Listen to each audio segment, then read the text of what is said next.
Over the last decade, I have made thousands of pieces of content and done pretty well with it. So in this video, I'm going to go over some myths and half-truths that I think people believe about making content that should help you get better. Being a content creator sometimes feels like a tale of two worlds, especially me. I'm 36, so I'm kind of, I guess, old for doing this type of business or this type of profession.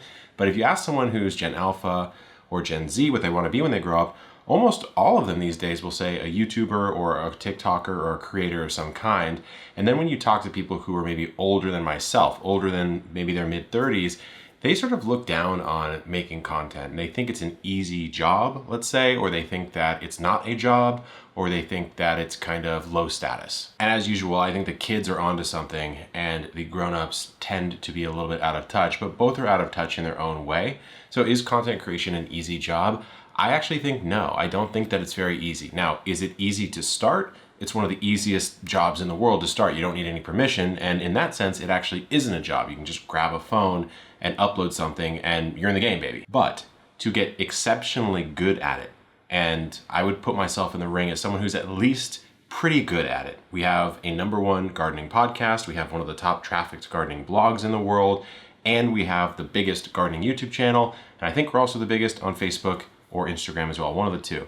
So we've done pretty well. That's Epic Gardening, my main business. This is my personal channel where I talk about everything that isn't gardening. So thank you for watching and indulging me in something that you probably aren't used to seeing me talk about.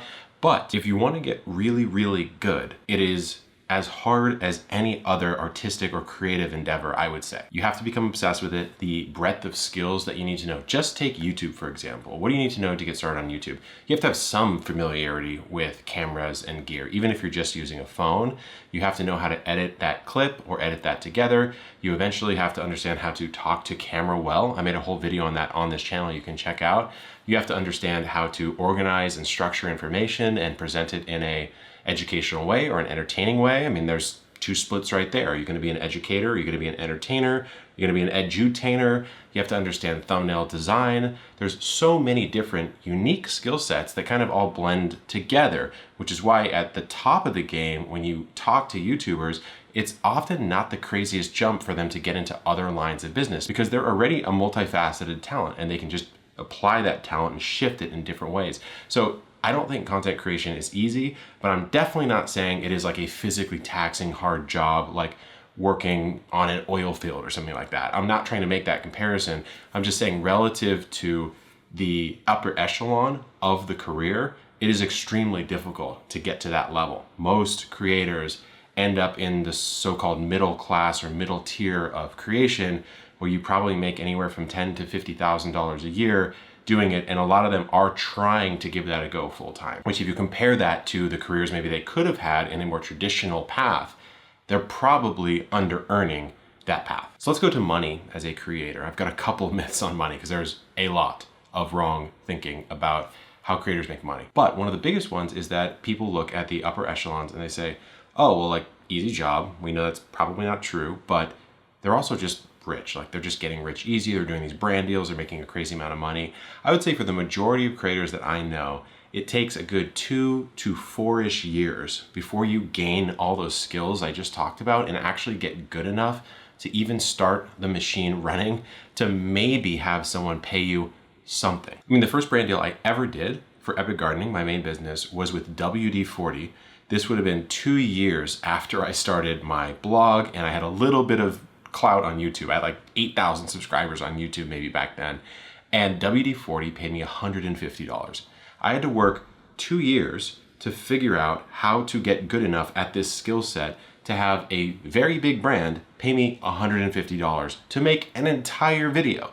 And remember, I'm not just hosting the video, I'm editing the video, I'm making the thumbnail, I'm concepting it out, I'm scripting it out, I'm buying all the materials, right? So I probably didn't make money on that. And I've told a lot of people that I've just sort of unofficially mentored over the years that you need to sign up for about a 3-year slog. Could be faster, could be slower, but on average, it takes about 3-ish years to really get the wheel compounding, to get that snowball rolling down the hill where it eventually becomes big enough to monetize. If you're old-ish like me, in internet years at least, you remember the earlier days of the internet where going viral actually meant something. If you think about Charlie Bit My Finger, all of the viral cat stuff that used to be on the internet back in the day. You know, when Charlie's finger got bit and it went viral, he and his family were on talk shows for like half a year.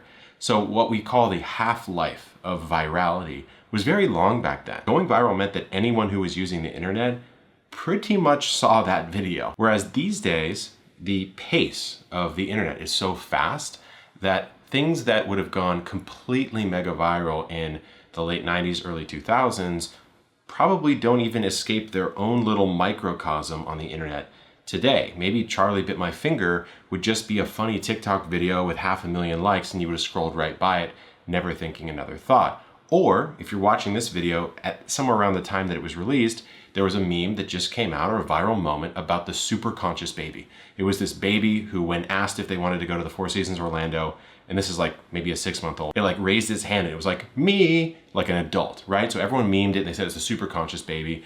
That viral cycle, which I'd put on the same level of kind of like funny and global relatedness as Charlie Bit My Finger, lasted about 5 days. It was 5 days max. And if you ask someone in a month, they'll be like, oh yeah, I remember that. So going viral these days, which is a commonly held belief, like you need to go viral, it really doesn't mean that much unless you have a specific business model that almost no one has on the internet. Like for example, Mr. Beast has a business model where he kind of has to go viral in every single video because his model is, I'm gonna lose money on my main channel, I'm going to make some money on my other channels, and all of that I'm going to funnel into businesses that are outside of my channel. So Feastables, his chocolate company, or his new company, ViewStats, which he just launched, which is a software company. So the myth I'm busting here is that it's much better, in my opinion, to consistently improve the overall floor performance of a video or a piece of content. So like how many views on average does your video get,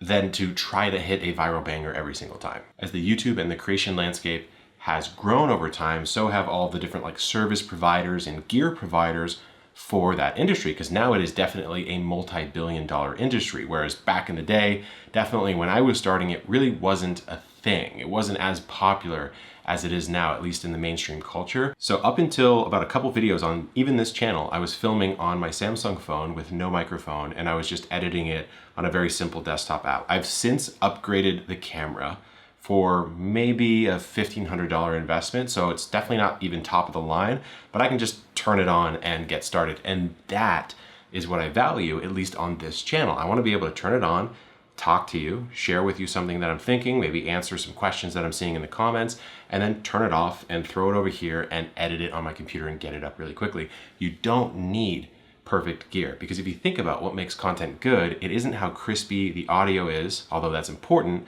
and it's definitely not how perfectly the shots are, because generally I'm not giving you a cinematic experience here. I'm sharing with you some myths I believe about content creation. If the content I'm sharing with you is good, the camera quality is secondary to that. If you've been creating for a while, you're getting comments, right? You're getting engagement, and hopefully you're responding to those comments, by the way. I think that's a very underrated tip.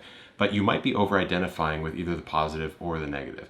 It's really important to be able to split out the difference between constructive critique on the internet and non-constructive critique, especially because most of these platforms have some level of anonymity on who's commenting. Like, you know who I am, right? You know who I am, but I might not know who you are if you're commenting under some sort of pseudonym or just completely anonymous account.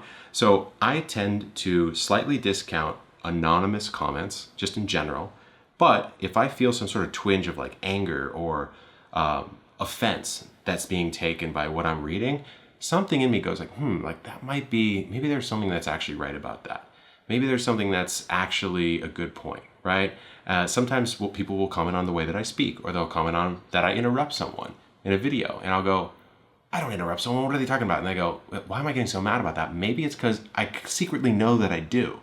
And I need to adjust that behavior, because if enough people are noticing it, then it's annoying enough to them to say it, and it's not just one person. And I felt a little bit of a twinge, which means that secretly I really know that I'm doing it anyways. So why not just improve and get better? But there's the flip side where you can really over-identify with the positive comments, and you can get too high on life. You think you're actually like the shit, and that can be very dangerous as well. So keep an eye out for that. This next one is a pet peeve of mine, because Fortunately, I never fell prey to this particular belief, and it is that I think too many creators over rely on what the platforms are paying them.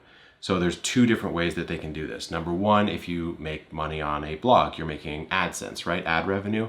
On YouTube, there's also AdSense. So the ads that play when you watch this video, I'll get some small percentage of that, and there you go. I have some money coming in from the platform. And a lot of YouTubers I talk to, creators on TikTok, Instagram, etc., they are pretending like that's the only money they can ever make in their business as a content creator. And when I started the blog and the YouTube channel, I never really cared about getting money from YouTube itself. I actually just used most of the money I made on my YouTube channel in the early days to pay an editor to edit more videos so that I could have better quality. And I think if you hitch your horse to the platform being the thing that's paying you, you don't realize who your customer actually is. My customers in my main business, Epic Gardening, are truly the audience, because although we do have ads and sometimes we'll do a brand deal, we make products and services and we offer it directly to our audience so that I don't have to rely on YouTube liking or not liking me, Google liking or not liking me, Instagram or TikTok having a creator program of $1 billion that they pay out over time. I can't tell you how many creators hit me up when TikTok canceled their creator program or Instagram canceled their Reels bonus program. They're like, where is my money going to come from? I'm like, don't you realize that was fake money in the first place? It was a company intentionally losing money by paying it to you to make platform content for them. It was never going to last, so you shouldn't have relied on it. So that's the thing I think most people don't get, especially when you're in this so-called like creator middle class where you're trying to scrape by a bunch of different income streams. Which brings me to the myth that I think unlocked everything for me once I understood it. And it's that the real business, most of the time, if you're business minded, this like only applies if you actually care to make a business around the content that you're creating. If you're just doing it for fun, like definitely have fun with it and don't care about anything I'm saying here. But the real business lies beneath the content most of the time. So if you think about a funnel, right? Like a classic sort of funnel. This is a simplified example because I actually don't think funnels are really the right analogy to look at it through, but let's just pretend for a moment. So the funnel. So think about how people hear about you. Well, they're hearing about you from your content, right? But let's say you have a book. You're a barbecue master and you have a book on how to grill well. So how are they hearing about you? Well, they're going to hear about you from YouTube, Instagram, TikTok, whatever, all the way up here. And how are they then going to know that you have a service down here? Well, you're gonna have to mention it every so often, right? But the business, what's driving most of the revenue, let's say you're selling 20,000 copies of this book a year at $10, that's 200,000 bucks. And all your video views combined, all the ad money, the brand money that you make might be like $40,000, $50,000. This is often the pattern that you see. What's down at the bottom of that funnel, whatever that offer, that service is, that ends up being the real driver of your business. And the top of the funnel, aka the content that you're making, actually is what drives that. And so as long as you don't forget that the content at the top and it being good content is what makes people want to buy the thing at the bottom, because you've gained, the trust and you're an authentic person selling something you truly believe in, then that ends up being the business that you run. A lot of creators get stuck up here trying to get more and more views, more and more attention, not realizing that's not driving to anything down here. Thus, they're forever stuck in this loop or this cycle of sort of mediocrity, and they can't really escape it. So I have plenty more of these. You can check some videos out here about my thoughts on content creation, and I'll see you next time.